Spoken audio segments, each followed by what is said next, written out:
22 राज्यों में सरकार है, किसी एक राज्य में पुजारी को तनख्वाह नहीं देते?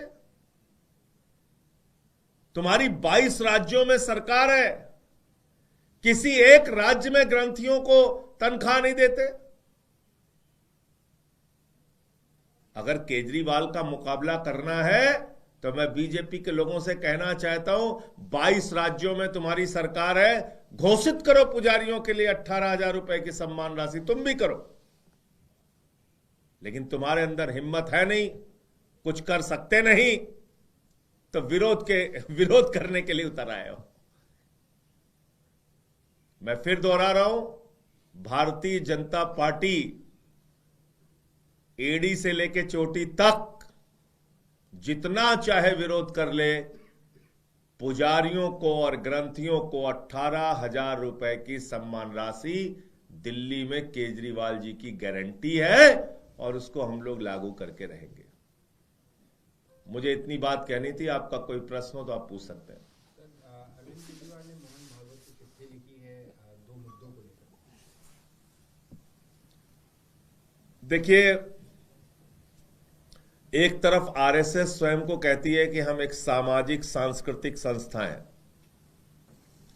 हमारा राजनीति से कोई लेना देना नहीं, और दूसरी तरफ उनके ही कोख से भारतीय जनता पार्टी का जन्म हुआ है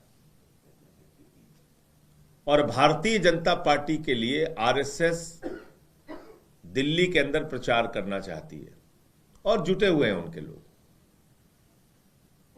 तो क्या यह पूछना गलत है कि हमारे पूर्वांचल के भाइयों का वोट कटवाया जा रहा है, दिल्ली के दलितों का वोट कटवाया जा रहा है?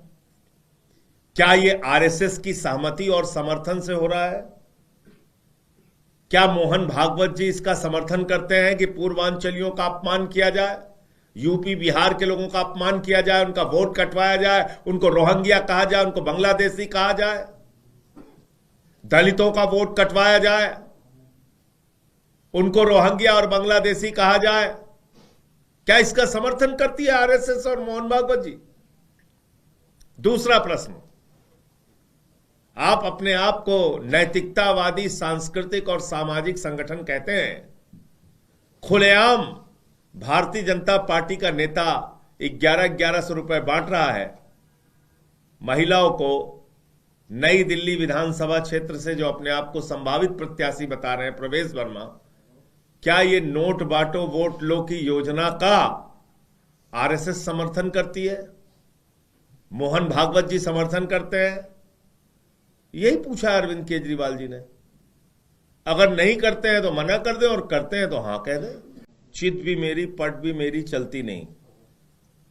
बीजेपी के लोग खुद बवाल खड़ा करते हैं, सरकार प्रायोजित हिंसा होती है, हिंसा करने वालों को पुलिस की सुरक्षा मिलती है, और भागवत जी कह रहे हैं कि उनको इस सब के बारे में कुछ पता नहीं।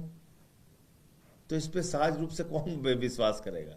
अगर आपने अभी तक सनराइज समाचार को सब्सक्राइब नहीं किया है तो सनराइज समाचार को सब्सक्राइब कीजिए और बेल आइकन को भी दबा दीजिए ताकि आप हमारे आने वाली वीडियो का नोटिफिकेशन सबसे पहले पा सकें।